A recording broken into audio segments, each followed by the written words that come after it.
Hello guys, welcome back to my vlog. So, nakikita nyo naman dito ako sa mga high-rise building. Hindi ko kung nakikita nyo masyado dito sa video camera. So guys, pumasok ako sa metro station. So yung Qatar Energy Metro Station, ito yung isa sa may pinakamalalim na subway. Kasi alam niyo naman na itong location na to is yung may mga high-rise building. Of course, nahabol nila yung pundasyon, yung lalim ng pundasyon.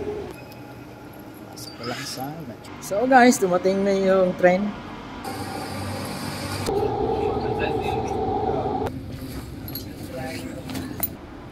So for all you know, ang disyerto ng mga bansa ay hindi naman totaling lahat disyerto lupa. Talagang ginagawa nila na magkaroon ng trees. Gaya nito, mga garden, mga pocket garden sa park, sa mga city. Nilalagyan nila yon because of the architects and urban planners na nagdidisenyo ng mga ganyan. So, naman nyo naman ang aking background ay mga high-rise building. You know. So, yun ang aking information para sa mga hindi nakakalam. Pasok muna tayo sa City Center Mall. So, nasa footbridge ako na City Center. Nasa mall na ako. And ito yung mga Samsung store. On my right side, Under Armour. Alright.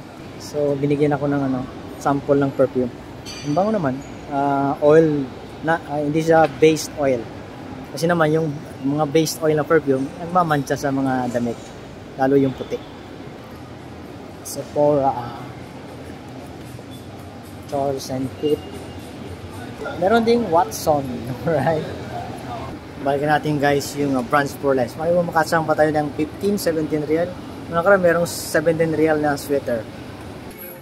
Dilaw na dilaw.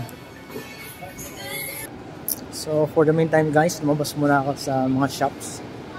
At nagugutom na ako. Ganda ng mga flowers, right? Bakit wala sila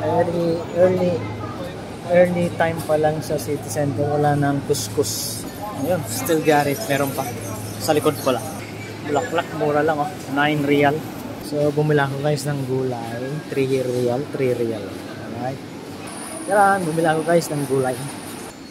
So bumila ako guys ng tuna flakes with harissa. I don't know anong mga pagkain ba to. At mura lang naman siya. Don't forget to subscribe to my YouTube channel, Dennis MTV, and follow my Facebook page, Dennis Sarmiento Mota, for more videos. Bye-bye. Love you all.